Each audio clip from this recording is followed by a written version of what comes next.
¿Qué tal? Buenas tardes, ¿cómo están? Bueno, mi nombre es Viviana Randazzo, soy integrante del equipo docente de parasitología clínica y en la clase de hoy vamos a ver triquinelosis, conceptos generales del parásito, vamos a ver el ciclo biológico y luego nos vamos a detener en el diagnóstico y las formas de prevenir esta parasitosis. La triquinelosis es una zoonosis parasitaria que se produce como consecuencia de ingerir carnes que pudieran estar potencialmente infestadas con larvas de nematodes pertenecientes al género Trichinella. Esta zoonosis afecta fundamentalmente a animales homeotermos, tanto domésticos como salvajes, y el hombre adquiere la infección de manera accidental.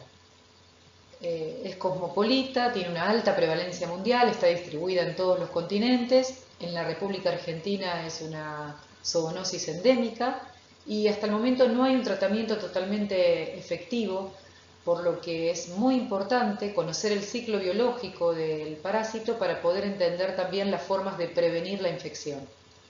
La especie que se asocia fundamentalmente con los brotes humanos es Trichinella spiralis, y está relacionada íntimamente al consumo de carnes de cerdo o cualquier otro animal salvaje que estuviera contaminado y que fuera consumido de manera cruda o mal cocido. Como dijimos, la parasitosis en Argentina es endémica, afecta por año entre 400 a 600 personas, es una enfermedad de denuncia sanitaria obligatoria. Sin embargo, algunos reportes señalan que el número de casos podría ser aún mayor, por lo que se habla de una subnotificación o un subregistro de esta parasitosis. Las provincias con mayor prevalencia son las provincias de Buenos Aires, Córdoba y Santa Fe, pero en los últimos 10 años hubo una amplia dispersión de la enfermedad, ya que algunas provincias que hasta el momento no habían notificado casos comenzaron a reportarlos al Sistema Nacional de Vigilancia Epidemiológica.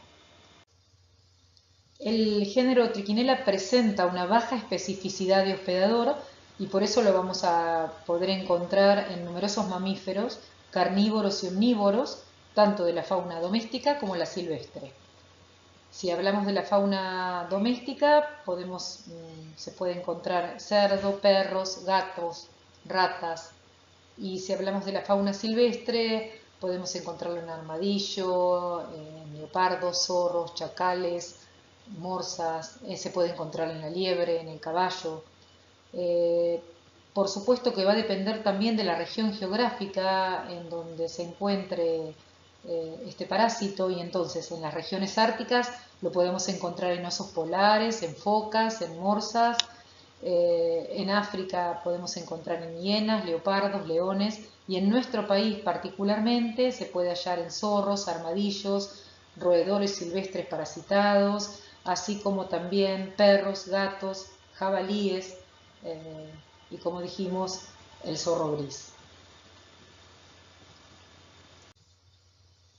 Taxonómicamente, el género Trichinella se clasifica en el filum Nematoda, esto es gusanos redondos, nematodes o nematelmintos, a la familia Trichinellidae, que tiene un único género, que es género Trichinella, que está compuesto por 9 especies y 3 genotipos asociados, que se dividen en 2 grandes clados, llamando clados a grupos o taxones con características filogenéticas comunes.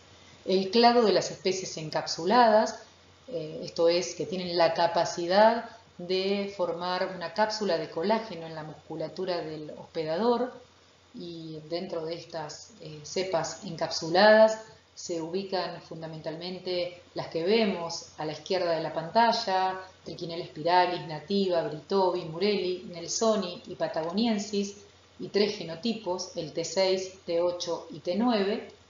Todas ellas pueden parasitar a mamíferos.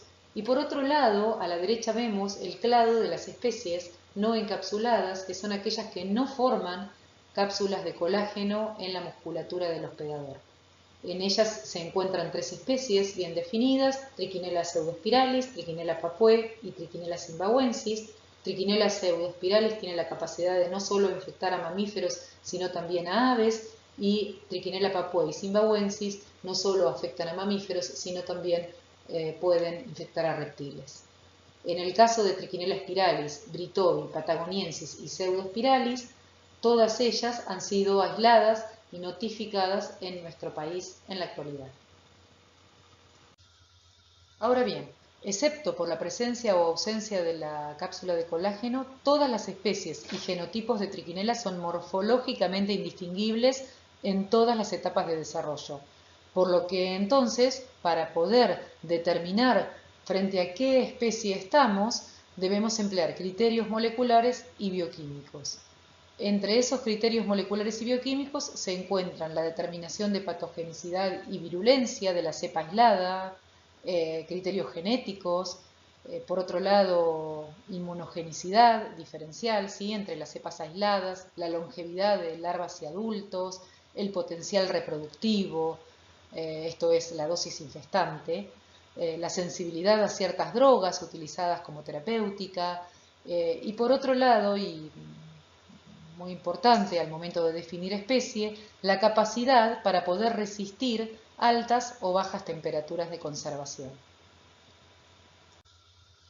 Ahora bien, como morfológicamente todas las especies del género Trichinella tienen estructuras y características similares, nos vamos a centrar en la descripción de una especie tipo, Trichinella spiralis, que es la especie más prevalente dentro de las que causan o se asocian con infección en humanos. Recordemos entonces que son nematodes dioicos, esto es sexos separados, machos y hembras, siempre las hembras de mayor tamaño que el macho, las hembras pueden llegar hasta 3 milímetros, el macho entre 1 y 2 milímetros, tienen un cuerpo filiforme y abusado, presentan dos estados, un estado larval y un estado de adulto, y el estado larval presenta distintos estadios. La hembra es larvípara, pone larvas, y el ciclo es autoheteroxeno. ¿Qué significa que el ciclo sea autoheteroxeno? Es que en un mismo hospedador vamos a encontrar dos estados, un estado larval y un estado de adulto. En estas imágenes inferiores tenemos por un lado las larvas enquistadas, ¿sí?, son encapsuladas, una cepa encapsulada, y en la imagen de la derecha, machos y hembras, que ahora vamos a ir viéndolos con detenimiento respecto a su morfología. Como dijimos, el macho es de menor tamaño que la hembra, puede llegar hasta los 2 milímetros de longitud, y en el extremo posterior presentan dos apéndices cónicos que van a favorecer la inmovilización de la hembra durante la cópula. Estos apéndices se pueden observar al microscopio óptico compuesto 40 por, y por otro lado, en la imagen inferior izquierda podemos ver una micrografía electrónica que muestra esos apéndices copulatorios, y por dentro de esos apéndices se observan también dos pares de papilas que poseen función sensorial. En el caso de las hembras pueden llegar hasta 3 milímetros de largo.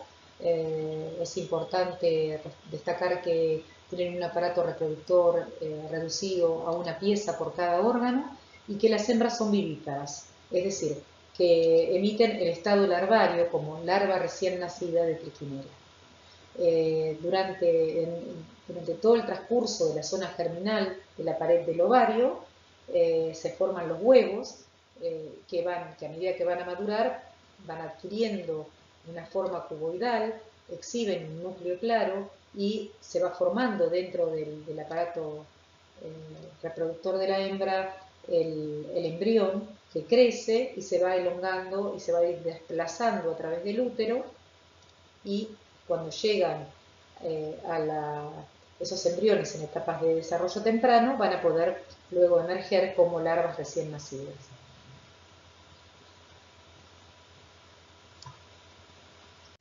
Los adultos de Trichinella, tanto los machos como las hembras, en el tercio anterior del cuerpo presentan un órgano glandular, una estructura glandular que va a rodear al esófago y que está compuesta por células discoides llamadas esquiscocitos. Ese órgano glandular que va a volcar productos de excreción-secreción a la luz del esófago se llama estiscosoma. Y las células que están componiendo ese órgano glandular tienen gran importancia, por un lado, inmunológica y diagnóstica. poseen gránulos secretorios que son antigénicos y que tienen que ver luego con distintas acciones toxialérgicas que se relacionan con los cuadros clínicos de intoxicación o de infección por triquinela. Respecto al estado larval, es importante diferenciar distintos estadios. Tenemos a larva recién nacida, larvas enquistadas en la musculatura y larvas infestantes L1, así como las distintas mudas que van a sufrir las larvas o estadios larvales para poder evolucionar a adultos. En el caso de la larva recién nacida, es la larva que libera la hembra durante la larviposición y que por el torrente circulatorio se va a dirigir a su microhábitat muscular en el hospedador. Las larvas recién nacidas miden en promedio 110 micras de largo y se van afinando hasta las 3 micras en el extremo posterior. Tienen características morfológicas rudimentarias y no se detecta en esas larvas una diferenciación sexual. Respecto a las musculares enquistadas, ¿sí?, que es la que se conoce con el nombre de larva infestante, son las larvas que ya tienen la capacidad de ingresar a la fibra muscular del hospedador. Son larvas hialinas que se van a enrollar en espiral y que en el caso de las especies encapsuladas van a estar rodeadas de un quiste o una cápsula de colágeno. Y en el caso de las no encapsuladas no van a estar rodeadas, sino que se van a encontrar o se van a ubicar entre las fibras musculares. Estas larvas musculares enquistadas tienen una forma característica, forma de limón. El tamaño varía según el hospedador. En el caso del hombre miden entre 400 micras de largo por 260 de ancho. Tiene una característica bastante particular. Está constituido por una membrana interna, ¿sí?, de la fibra muscular invadida, en el caso de las especies encapsuladas, y por una membrana externa hialina que va a derivar del sarcolema.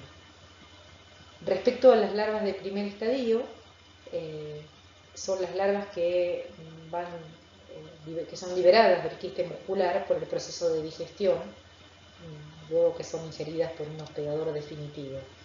Y estas larvas tienen algún tipo de diferenciación rudimentaria y luego esas larvas, a medida que van migrando por circulación, van a ir evolucionando para llegar posteriormente a larvas a estado adulto, ¿sí? Van a ir evolucionando desde larva 1, 2, 3, 4 para finalmente poder convertirse en los futuros machos y las futuras hembras adultas.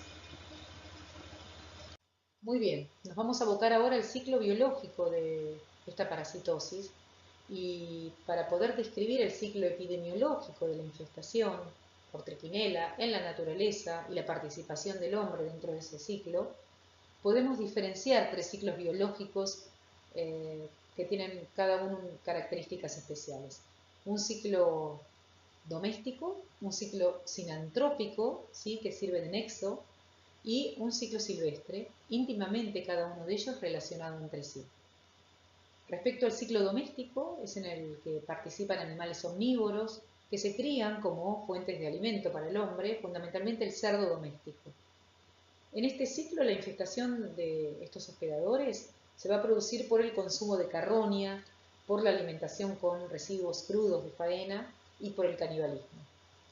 Los cerdos que se crían en explotaciones familiares, traspatio, de subsistencia o en criaderos comerciales que tienen manejo rudimentario, son frecuentemente alimentados con residuos sin cocción previa, ¿sí?, residuos crudos, contrayendo por lo tanto al parásito. Los animales lo contraen el parásito por necrofagia, al consumir o ratas infectadas o desperdicios crudos contaminados con el parásito, o bien por canibalismo entre distintos cerdos parasitados. Aquí entonces el cerdo es el hospedador que mantiene el ciclo doméstico. Es muy importante en este caso las deficiencias en las condiciones higiénico-sanitarias en las que se crían estos cerdos, que luego van a ser utilizados como fuente de alimento. En el caso del ciclo sinantrópico, en él participan las ratas u otros animales asociados a asentamientos y actividades humanas, como las comadrejas, los armadillos. En este caso, los roedores, y en especial la rata gris, son los verdaderos hospedadores que actúan como amplificadores de la zoonosis. Son los reservorios del parásito tanto para la manutención como para la transmisión de la parasitosis en el ambiente. Aún en ausencia de alguna fuente conocida de carne infestada, como puede ocurrir en basureros con carne infestada, la parasitosis a veces se mantiene en poblaciones de ratas, muchas veces por canibalismo. Está documentado que las ratas por canibalismo, consumiéndose unas a otras con ratas infestadas, pueden seguir transmitiendo la zoonosis. Y otra forma es la presencia de roedores infestados que pueden contaminar el medio ambiente, las carcasas de estos animales en la naturaleza también sirven como manera de amplificar la zoonosis. Entonces, por un lado tuvimos el ciclo doméstico, un ciclo sinantrópico que va a enlazar con el ciclo silvestre. El ciclo silvestre es justamente el que ocurre en la naturaleza entre animales salvajes. Se describió en todos los continentes con excepción del Antártico, que aún no hay evidencias de la presencia de triquinela. Este ciclo va a variar en cuanto a las condiciones ambientales en las que se va a desarrollar la vida de estos hospedadores. Entonces podemos tener un ciclo silvestre selvático, un ciclo silvestre polar, uno marino. Por eso es la variedad de hospedadores, de mamíferos que pueden estar involucrados en esta enfermedad. En las zonas templadas como la nuestra pueden actuar como hospedadores el puma, el chancho jabalí, los armadillos, los zorros, los peludos. Y vamos a ver que en otras zonas, como no sé, las zonas árticas o subárticas, intervienen lobos, osos polares, focas. En el caso de los animales silvestres, la fuente de infestación fundamentalmente es por predación o bien por consumo de carroña. Cuando estos animales silvestres se acercan a los poblados, se pueden infestar con especies de triquinela propias del ciclo doméstico, como es lo que ocurre con Trichinella spiralis o Trichinella britovi. Y esto es porque justamente se alimentan de ratas, comadrejas o cualquier otro animal que esté en contacto con el ciclo doméstico. Por lo tanto, ese ciclo sinantrópico que explicamos previamente, en el que la rata es el actor principal, es el nexo entre un ciclo doméstico y un ciclo sinantrópico. Ahora bien, si tenemos que explicar lo que ocurre cuando el hombre interviene en el ciclo epidemiológico de la zoonosis,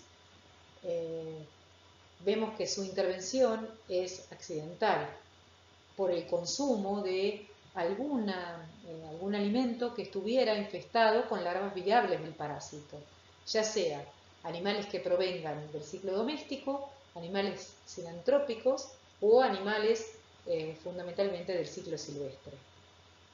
La infestación entonces va a ocurrir cuando cualquier hospedador susceptible, en este caso el ser humano, ingiere carne cruda o mal cocida con larvas 1 enquistadas en la musculatura. Esas larvas ingeridas van a ser liberadas en el estómago por la acción de la pepsina y el ácido clorhídrico, y una vez libres van a alcanzar el duodeno y van a invadir allí el epitelio columnar. En esa localización, en el duodeno, las larvas van a sufrir las distintas mudas, las 4 mudas, pasando de larva 2 a larva 5, hasta alcanzar el estadio adulto. En ese proceso se van a remodelar la cutícula, las células glandulares, hipodérmicas, sistema muscular, sistema nervioso. Una vez que ocurre, que evolucionan a estado adulto, ocurre el apareamiento entre las 30 y 34 horas aproximadamente posinfestación, y la hembra grávida va a incubar los huevos en el útero. Entre los 5 y 6 días posinfestación, las hembras comienzan a liberar esas larvas recién nacidas, y las larvas recién nacidas van a migrar por circulación directamente. Van a llegar a corazón, a pulmones, pasan a la circulación arterial y se van a dirigir a los órganos o tejidos, prefiriendo los músculos más activos, como son el caso del diafragma, los intercostales, la base de la lengua, los maceteros, donde se los va a encontrar a partir del día 15 posinfestación. Sin embargo, en algunas ocasiones pueden llegar también en su migración a miocardio, a pulmones, y allí entonces producir algún tipo de alteraciones en casos muy puntuales y diferenciales, ¿sí? Una vez que las larvas ingresan a las células musculares estriadas, van a penetrar activamente y van a comenzar a producir una deformación, una transformación y una desorganización de la célula muscular, y ese proceso va a llevar entonces a es conocido con el nombre de angiogénesis, y va a llevar al desarrollo de una red capilar que va a rodear a la célula infestada, de manera que se va a originar el llamado quiste larval, cuyo tamaño va a variar según el hospedador, y en el caso del ser humano tiene un aspecto fusiforme, alargado, tiene forma de limón y contiene en su interior enrollada a la larva de trichinela, ¿sí? A la larva infectiva o larva muscular, que puede permanecer enrollada allí por años. Entonces, como nosotros dijimos al comienzo, cuando explicábamos las particularidades del género Trichinella, dijimos que presentaba un ciclo autoheteroxeno, definimos al ciclo autoheteroxeno y dijimos que un mismo hospedador podía ser hospedador definitivo e intermediario. Es hospedador definitivo porque alberga en el intestino a las formas adultas, y además funciona como hospedador intermediario porque las larvas también van a estar localizadas en el mismo momento en la musculatura.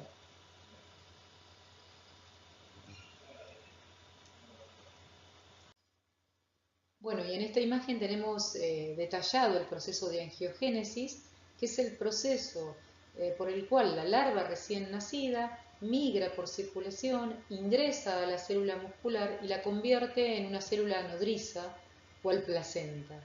La larva recién nacida, cuando ingresa a la célula muscular, produce, como dijimos, una transformación de esa célula muscular que se va a ver vista reflejada por el reemplazo de la actina y la miosina, el alargamiento del núcleo celular, la hipertrofia del glicocálix de esa célula muscular, y por último el desarrollo de una red capilar que va a rodear a la célula infestada y que es lo que se conoce con el nombre de angiogénesis.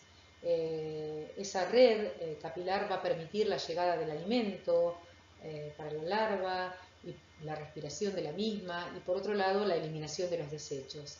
Y en el marco de todo este proceso de angiogénesis, esa larva recién nacida que migró e ingresó a la célula muscular se va a convertir finalmente en la que llamamos larva 1 o larva infectiva o larva muscular, y es la que permanece por años dentro de el hospedador, esperando a ser ingerido en el caso de animales silvestres o domésticos por un nuevo hospedador, o bien en el caso del ser humano, siempre y cuando no desarrolle el canibalismo, va a quedar allí y se va a calcificar después de un tiempo.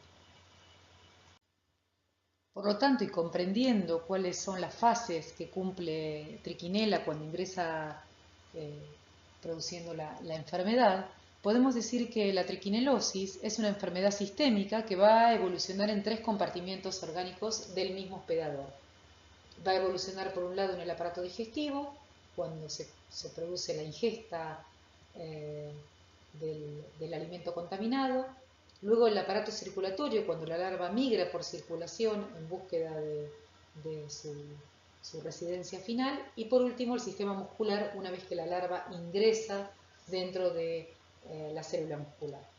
La fase intestinal ocurre dentro de las 24 horas post-ingesta y dura entre 24 horas a 3 a 4 días post-ingesta. En general, en esa fase se produce liberación de antígenos, hay desarrollo de inmunidad local, hay un proceso de inflamación y el individuo dentro de la sintomatología presenta diarrea, dolor abdominal, síntomas gastrointestinales, náuseas, vómitos. Esta fase produce sintomatología muy inespecífica y muchas veces, si no se hace una verdadera anamnesis epidemiológica, consultando los antecedentes del consumo de algún alimento que pudiera estar involucrado, pasa desapercibida pensándose en cualquier otro cuadro gastrointestinal. Luego de esos primeros días, hasta el tercer o cuarto día de esa fase intestinal, comienza la llamada fase parenteral, y ocurre cuando las larvas migran por circulación en búsqueda de las células musculares. Esa fase, que se conoce con el nombre de fase parenteral, se caracteriza por la liberación de antígenos que producen fenómenos toxialérgicos, daños en vasos sanguíneos, y entonces hay sintomatología clínica como es el caso de edema, fiebre, hemorragias conjuntivales, rash cutáneo, y en algunos individuos, en algunos pacientes que pudieran tener algún otro compromiso inmunológico o alguna enfermedad metabólica o algún otro tipo de patología, se dan complicaciones, como es el caso de las neumonías, de las miocarditis, peritonitis, puede haber también una encefalitis por triquinela. La última fase es la fase muscular y que coincide justamente con el ingreso de las larvas recién nacidas a la célula muscular y con todo el proceso de angiogénesis.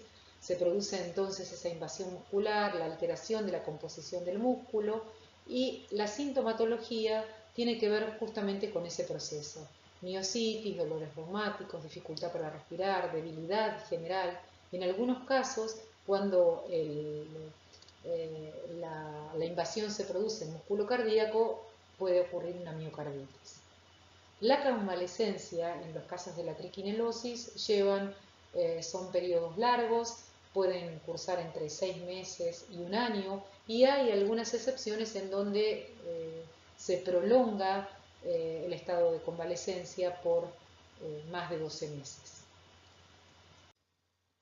Bueno, y en estas imágenes podemos ver distintos cuadros clínicos de pacientes que cursan con triquinelosis, fundamentalmente la fase parenteral con el fenómeno toxialérgico, el rash cutáneo, el edema bipalpebral en la imagen superior y la conjuntivitis típica de una triquinelosis aguda. La variabilidad y la intensidad del cuadro clínico en triquinelosis van a depender de diversos factores. Entre esos factores se encuentra el número de larvas infestantes ingeridas, la frecuencia del consumo, la especie de triquinela involucrada, el tejido invadido y los factores de susceptibilidad individual, entre los que se van a incluir la edad, el sexo del paciente, el estado nutricional, el estado hormonal, el estado inmunológico, la presencia de cualquier otra enfermedad o cualquier otra complicación metabólica. Respecto al número de larvas infestantes ingeridas, se dice que entre 1 a 10 larvas por gramo de alimento consumido producen infestaciones leves a moderadas, que si hablamos de entre 10 y 100 larvas, infestaciones en general que pueden cursar con una cierta severidad, y cargas parasitarias mayores a 100 larvas por gramo del alimento consumido, en general cursan con infestaciones severas y en algunos casos con alta mortalidad. Respecto a la especie involucrada es Trichinella spiralis, se sabe que es de todas las especies la que tiene mayor virulencia y patogenicidad y produce cuadros con mayor severidad. Respecto al tejido invadido, la posibilidad de que se produzcan complicaciones metabólicas o neurológicas o cardiocirculatorias también se asocian con cuadros de mayor mortalidad. Y respecto al estado nutricional, la desnutrición, cualquier estado de inmunodepresión, por lo que fuere, ya sea por inmunodeficiencias primarias o secundarias, o por alguna enfermedad metabólica, como es el caso de la diabetes, o por cualquier otro hábito, como pudiera ser el alcoholismo o cualquier otra adicción, también se asocian con cuadros de mayor morbimortalidad. Bueno, muy bien. Una vez que conocemos el ciclo biológico del parásito y por otro lado cuáles son las fases que presenta esta parasitosis, eh, tenemos que hablar de un diagnóstico basado fundamentalmente en tres pilares. Por un lado, lo que tiene que ver con el diagnóstico clínico epidemiológico, eh, y esto es fundamentalmente la anamnesis epidemiológica y la evaluación de un comportamiento común. Por otro lado, el diagnóstico de laboratorio sobre el paciente y como como tercer pilar, el diagnóstico sobre la fuente de infestación, esto es el diagnóstico bromatológico. Vamos a abordar primero el diagnóstico clínico epidemiológico. En el diagnóstico clínico epidemiológico participa todo el equipo de salud, es fundamental el interrogatorio y la anamnesis del paciente. Estos cuadros en general se dan en forma de brote, no es un individuo o un caso puntual el que presenta la enfermedad, sino que en general es un grupo de personas que compartieron una comida en común, esa comida seguramente estaba contaminada, estaba infestada con larvas de triquinela y comienzan todos con una sintomatología común. Es importante entonces que todo el equipo de salud conozca las posibles fuentes de infección para investigar en ellas la presencia del parásito, o por lo menos para sospechar la presencia del parásito, para sospechar esta parasitosis, ¿sí? Ya que, como vimos, la sintomatología clínica en general es inespecífica, es común a otras patologías, por lo que entonces los datos epidemiológicos en conjunto con los signos y síntomas clínicos que los va a determinar el médico tratante son los que van a orientar a la enfermedad. Respecto al diagnóstico de laboratorio y lo que tiene que ver con el laboratorio de análisis clínicos, si recordamos, tenemos dos tipos de métodos, métodos directos y métodos indirectos. En el caso de los métodos directos buscaban el parásito o alguna de sus formas evolutivas. En el caso de la triquinelosis, los métodos directos no tienen utilidad diagnóstica, no se utilizan, y para poder hacer el diagnóstico de triquinelosis se usan los métodos indirectos. Dentro de los métodos indirectos hay dos tipos de pruebas. Hay pruebas que no son específicas de la zoonosis, pero que sí son datos de laboratorio que junto con la anamnesis epidemiológica y con los antecedentes y la sintomatología clínica pueden aportar al diagnóstico. Estos datos de laboratorio no específicos son la presencia de leucocitos con eosinofilia, la elevación de enzimas musculares, la CPK, la LDH, la aldolasa, que tienen gran utilidad diagnóstica en los primeros 10 días de la enfermedad, cuando se sospecha una triquinelosis, y luego, a partir de los 15 días, posinfección, posconsumo del alimento, las técnicas serológicas, que es la detección de anticuerpos específicos para triquinela mediante distintas técnicas, puede ser mediante inmunofluorescencia indirecta, utilizando improntas que tengan adherida a triquinela, ELISA, es decir, el enzimo inmunoanálisis para la detección de anticuerpos antitriquinela, tomando como punto de corte una dilución de suero mayor a 1:16, y las técnicas de Western blot en laboratorios de referencia.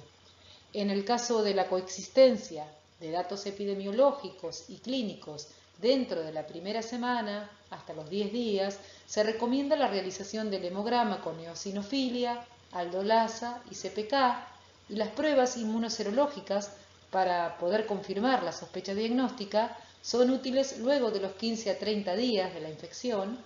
Hay una buena concordancia entre las distintas pruebas utilizadas en los laboratorios de análisis clínicos.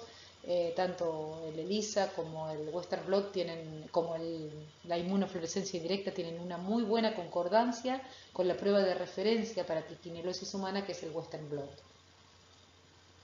Las técnicas moleculares no tienen utilidad diagnóstica, tampoco tienen utilidad clínica y solo se utilizan como técnicas de utilidad epidemiológica para detectar el tipo de cepa circulante en un determinado brote. En esta diapositiva tenemos un algoritmo para hacer el diagnóstico de triquinelosis recomendado por el Instituto Nacional de Microbiología, la División Parasitología del Instituto Malbrán. Ellos proponen que a partir de un caso sospechoso se tome una primera muestra para serología a los 20 días de consumido el alimento. Esa muestra se envíe junto con la ficha epidemiológica del paciente. Allí se le hace una primera serología. Si esa serología da positiva, confirma la enfermedad, y si esa serología da negativa, el análisis se considera no conclusivo, por lo cual se recomienda tomar una segunda muestra a los 15 días, es decir, a los 45 días de consumido el alimento. Si esa muestra da positiva por serología, entonces podríamos decir que confirmamos el caso de triquinelosis, y si da negativa, se sugiere tomar una tercera muestra a los 20 días de tomada la segunda, es decir, ya estaríamos prácticamente a los 60 días del consumo del alimento. Si eso da positivo, se confirma, y si no, se descarta el caso. Este gráfico es interesante porque de alguna manera resume todo lo que estuvimos hablando hasta el momento respecto a la sintomatología clínica y al diagnóstico de laboratorio de la triquinelosis humana. Fíjense cómo en uno de los ejes combina las semanas después de la ingestión de un alimento infectado, y en el otro eje, por un lado, todas las fases, la sintomatología, que tiene que ver con signos y síntomas clínicos, y por otro lado los resultados de laboratorio con pruebas inespecíficas y específicas de la zoonosis. Entonces es así como la fase enteral va a estar íntimamente relacionada con sintomatología que tiene que ver con diarrea, náuseas, vómitos. Luego, cuando comienza la fase parenteral, va a aparecer entonces sintomatología como fiebre, como lo característico del fenómeno toxialérgico, edema periuretario, conjuntivitis. Y respecto a los análisis de laboratorio, la eosinofilia, que coincide plenamente con esa fase parenteral, la CPK, que coincide con la fase muscular, y luego la presencia de anticuerpos que se van a mantener constantes a títulos elevados durante todo el proceso, y que van a perdurar por lo menos por más de 16 a 20 semanas. Bueno, muy bien, dijimos entonces que el diagnóstico de triquinelosis se basaba en tres pilares fundamentales: el clínico epidemiológico, el de laboratorio en el paciente, y el último diagnóstico es el diagnóstico bromatológico, y que tiene que ver con la investigación del parásito sobre la fuente de infestación. Dentro del análisis bromatológico que se realiza para la detección de las larvas de triquinela en el alimento sospechoso, existen dos métodos. Los dos métodos son directos porque consisten en la demostración del parásito en el tejido muscular. El primero es la triquinoscopía precaria, que tiene baja sensibilidad, que consiste en la inspección óptica de muestras de tejido muscular, preferentemente diafragma, del animal o del alimento sospechoso, que se cortan en pequeños trozos, se coloca entre dos vidrios, los vidrios gruesos, se comprime desde los extremos. Lo vamos a ver con detalle en el trabajo práctico. Aquí lo que se observa o bien en un triquinoscopio o en un microscopio 40 por la larva la larva 1, que va a aparecer enrollada dentro de la fibra muscular. En el caso de las cepas capsuladas vamos a poder observar a la larva rodeada de una cápsula, y cuando el material examinado corresponde a carne de un animal que tiene un alto nivel de infestación, se puede observar más de una larva en un mismo quiste muscular, así como estamos viendo en la imagen. El manual de estándares para las pruebas diagnósticas, en el caso de la triquinoscopía, señala que para cada animal se deben tomar por lo menos 28 muestras, totalizando un peso de aproximadamente de 0,5 a 1 gramo de los sitios de predilección, que en el cerdo son generalmente diafragma, lengua y maceteros. La triquinoscopía precaria y otros métodos similares de compresión y observación microscópica o a través del triquinoscopio no son recomendados como exámenes de rutina en los alimentos de origen animal que vayan a ser destinados a consumo humano. Ahora es importante resaltar que si hay imposibilidad de llevar a cabo el análisis que sí se debe hacer y que es la digestión péptica, y no hay laboratorios que puedan hacer el diagnóstico por esta digestión péptica, es mucho mejor realizar una triquinoscopía que no realizar nada, ¿sí? Pero recuerden entonces que debido a su baja sensibilidad, es una técnica que no se utiliza para garantizar la aptitud del alimento. Ahora bien, desde la que se usa para el diagnóstico bromatológico es la digestión artificial, que es un método directo también y permite no solo la visualización, sino el aislamiento, la visualización y la cuantificación de las larvas de trichinella. Se usa para trozos de músculo o bien en embutidos crudos o elaborados a partir de carnes de animales susceptibles de padecer la enfermedad. La digestión artificial reproduce in vitro lo que ocurriría con la digestión estomacal, ¿sí? Con el objeto de liberar las larvas de trichinella que se pueden hallar dentro de los quistes, en el caso de las cepas encapsuladas, o bien en el tejido muscular. Desde 1999, Argentina adoptó este método de digestión en forma obligatoria como técnica de referencia para el diagnóstico de trichinella, fundamentalmente de trichinella spiralis, en carnes porcinas y en sus derivados que vayan a ser destinados a consumo.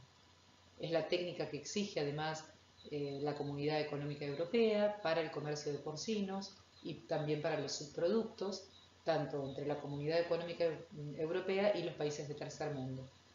Y los lineamientos para la realización de esta técnica los provee la Comisión Internacional de Triquinelosis. Estos métodos son recomendados para la inspección individual de carcasas de cerdo, también se utilizan para equinos y para animales de caza cuyas carnes vayan a ser destinadas a consumo humano. Bueno, y aquí en esta imagen vemos un esquema de lo que ocurre y de los pasos que tiene la digestión enzimática artificial. Partimos de carne que tiene que estar previamente, o cualquier otro alimento, embutido o subproducto, que previamente tiene que estar pesado, luego tiene que estar homogeneizado, separando los restos de grasa o cualquier otro artefacto que pudiera interferir en la determinación. Esa carne homogeneizada por método manual a través de un bisturí o lanceta, o bien a través de una picadora, se mezcla con una solución preparada de pepsina, ácido clorhídrico y agua, que tiene que estar a temperatura entre 42 y 44 grados, se coloca en un baño termostatizado y se deja allí agitando durante 30 minutos. Acá es importante el factor temperatura. Recuerden que la pepsina es una enzima. Si nos pasamos de temperatura, es decir, si estamos en temperaturas superiores a los 45 grados, corremos el riesgo de naturalizar la enzima. Y en temperaturas inferiores a 40 grados, en general, esta reacción enzimática no es ineficiente, no ocurre, y entonces es importante como punto crítico de la digestión, por un lado, seleccionar el material a analizar, la carne a analizar, y por otro lado, la temperatura en la que ocurre la reacción. Una vez que pasan los 30 minutos, el producto del digesto se va a filtrar, se va a dejar sedimentar y luego se va a volcar en placas de Petri para ser observado ya sea en lupa o en microscopio óptico a dispor o en triquinoscopio, y vamos a poder entonces observar las larvas que van a estar sueltas y que si se trata de alimentos frescos, estos las vamos a ver moviéndose, se van a cuantificar, se van a visualizar y luego se van a referir al peso de la muestra, es decir, vamos a poder cuantificar el número de larvas por gramo, que sería el número de larvas contadas sobre el peso de la muestra. Esto es muy importante porque esto va a determinar la carga parasitaria del alimento consumido. Y recuerden ustedes que esa carga parasitaria estaba en íntima relación con las manifestaciones clínicas del paciente. Alimentos con cargas parasitarias altas en general cursan con infestaciones que son en general moderadas a severas, y alimentos con bajas cargas parasitarias en general son infestaciones asintomáticas o leves. Por eso es tan importante determinar justamente la carga parasitaria del producto. La digestión enzimática artificial detecta cargas parasitarias de hasta una larva por gramo. Cuando nosotros hablamos de la triquinoscopía dijimos que era poco usada o no usada por su baja sensibilidad, porque tiene la capacidad de detectar hasta 3 larvas por gramo. Quiere decir que en infestaciones que tienen cargas parasitarias bajas, menores a 3 larvas por gramo, no podríamos detectarlas mediante la técnica de triquinoscopía precaria y tendríamos falsos negativos. Entonces, para poder de alguna manera aumentar la sensibilidad de la técnica de triquinoscopía precaria, lo que se hace es utilizar muestras mayores a 5 gramos. Cuando utilizamos muestras mayores a 5 gramos, la triquinoscopía precaria aumenta su sensibilidad y equipara a una larva por gramo, que es lo que ocurre con la digestión artificial. De todas maneras, recordemos que para lograr y certificar la aptitud bromatológica de carnes con sospecha de triquinelosis, se usa la digestión enzimática artificial como método de referencia. Ahora bien, ¿cómo se inactivan las larvas de triquinela? La Comisión Internacional para el Control de la Triquinelosis ha recomendado que aquellos productos cárnicos que no hayan sido analizados por un método aceptable de diagnóstico requieren, antes de la distribución para el consumo humano, ser sometidos a un tratamiento preventivo para poder inactivar de manera eficaz aquellas larvas que pudieran estar presentes en el producto. Los tratamientos recomendados son justamente la cocción, el congelamiento y la irradiación. Pero para ello es fundamental controlar la temperatura y el tiempo de esos tratamientos. Dentro de las temperaturas y los tiempos de conservación, a menos 30 grados por 96 horas resulta ser efectivo, a menos 20 grados de 15 a 30 días, a menos 15 grados de 30 a 35 días y la cocción a 75 grados durante 30 minutos son efectivos para poder asegurar la inactivación de las larvas de triquinela. ¿Qué metodologías no son 100% efectivas? La cocción por microondas y la salazón y el ahumado. Por lo tanto, esto hay que recordarlo en aquellos casos, como dijimos, en los que el método de diagnóstico no sea el aceptado o bien que no se hayan analizado para ser consumidos. Son casos puntuales, pero bueno, es importante tenerlo en cuenta. Muy bien, hablamos del diagnóstico y de los 3 pilares fundamentales, y ahora vamos a hablar de la situación particular en la República Argentina. Epidemiológicamente, la República Argentina es una zona endémica. La primera descripción de triquinela fue realizada en el año 1897 y a partir de esa fecha los reportes fueron constantes en la mayoría de las provincias de nuestro país. Hasta hace unos años atrás, la única especie distribuida tanto en animales domésticos como salvajes era Trichinella spiralis, pero desde el año 2007 comienzan a circular nuevas cepas. La primera cepa que se adiciona a Trichinella spiralis es Trichinella patagoniensis, que fue descrita en el sur de nuestro país. Los únicos reportes en el mundo datan de la República Argentina. Y luego otras 2 especies, hace 4 años Trichinella pseudospiralis, que es una cepa no encapsulada y que se encuentra además de mamíferos en aves, y Trichinella britovi, hace 2 años, que se ha reportado también en algunos brotes puntuales. Es decir, que hay 4 especies circulantes en la República Argentina. El parásito se ha podido encontrar tanto en animales domésticos como es el cerdo doméstico, pero también se encontró en jabalíes, se ha encontrado en pumas, se ha encontrado en zorros y en roedores sinantrópicos. Como dijimos, el área endémica se extiende desde el centro al sur. Hay fundamentalmente 3 provincias en donde hay una mayor prevalencia. Son las provincias de Buenos Aires, la provincia de Santa Fe y Córdoba. Pero como vimos también hay una amplia dispersión en los últimos 10 años de la enfermedad.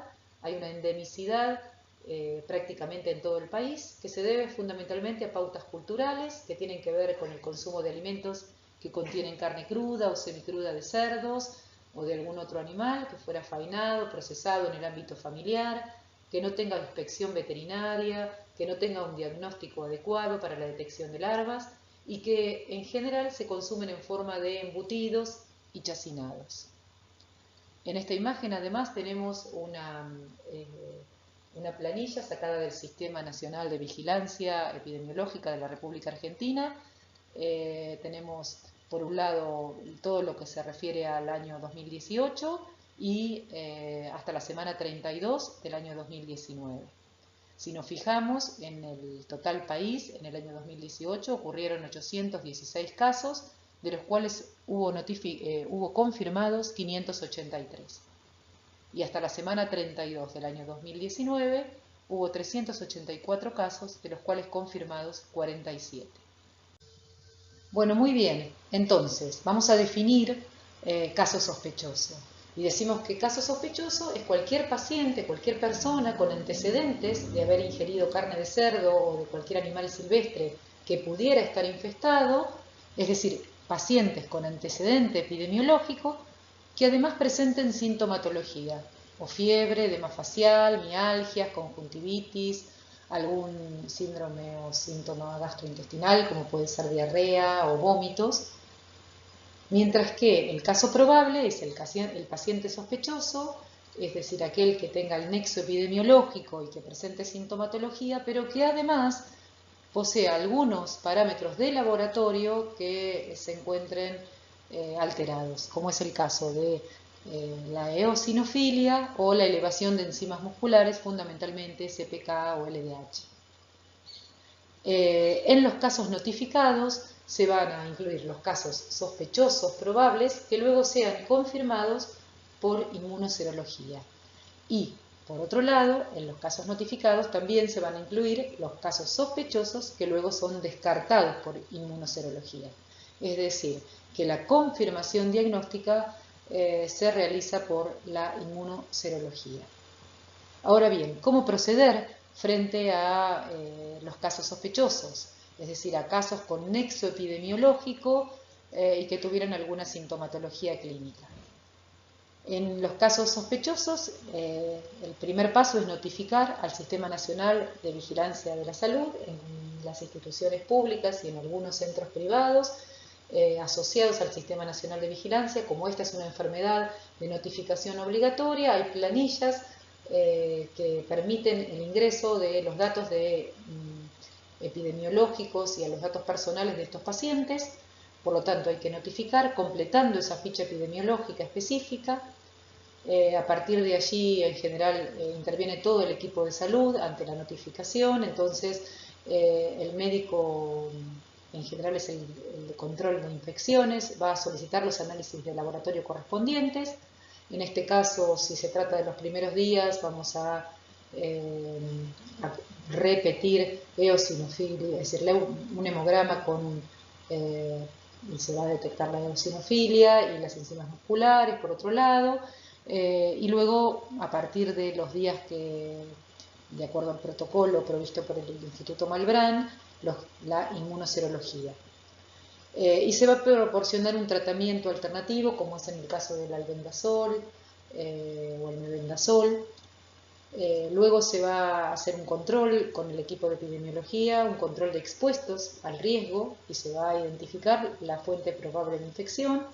Y ahí se inicia entonces la investigación bromatológica del alimento sospechoso, determinando la carga parasitaria.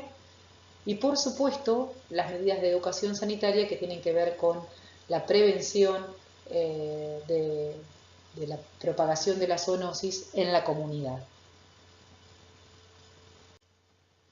¿Cómo va a ser la profilaxis o la prevención de esta zoonosis en la comunidad? Tiene 4 pilares fundamentales. Uno es la educación sanitaria de la población, la aplicación de las medidas preventivas para el consumidor, para la población en general, la aplicación de medidas preventivas y educación sanitaria para el criador de cerdos, y por último, y la más importante, el control por parte de los organismos reguladores del Estado. Respecto a las medidas que tienen que ver con el consumidor, es importante entonces no consumir productos caseros que estuvieran sin analizar, consumir carne de cerdo y sus productos derivados autorizados por la autoridad sanitaria competente, y esto es el Ministerio de Agricultura, SENASA, los organismos de control bromatológico municipales o provinciales. En el caso de los productos de caza, es importante que las carnes destinadas al consumo, en particular del cazador, sean sometidas a una inspección veterinaria post-mortem, y en especial que estas muestras del diafragma o músculo de la lengua o maceteros sean enviadas a los laboratorios para realizar la técnica de digestión artificial, porque recuerden que es la técnica más sensible y es el método de referencia para la investigación bromatológica. Es importante además tener en cuenta la cocción de las carnes de cerdo. Respecto a las medidas implementadas para los criadores de cerdo, es fundamental tener en cuenta, por un lado, que los cerdos deben ser criados en instalaciones adecuadas, sin presencia de roedores, bien alimentados. En el criadero hay que eliminar los cadáveres de cerdos y cualquier otro animal para que no puedan ser consumidos por otros cerdos, ni por ratas, ni por otros animales carnívoros que favorecieran la diseminación de la zoonosis. Por otro lado, en el caso de la faena casera para consumo propio, que es en donde más por allí repercute esta enfermedad, se deben realizar previamente los análisis mediante digestión artificial, y en el caso de los mataderos, enviar a analizar por digestión artificial una muestra de entraña o de músculo macetero o de músculos de la lengua de cada uno de los cerdos que se van a faenear. Y algo importante y fundamental es que si se encuentra el parásito en un animal, es necesario eliminar la res completa.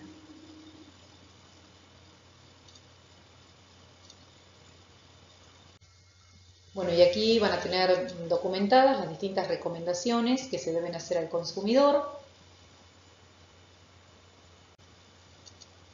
y las recomendaciones que aplican para los criadores de cerdo. Y para finalizar la clase, importante este dicho que popular, pero que aplica para este caso muy particularmente, y es que la culpa no es del chancho, sino del que le da de comer.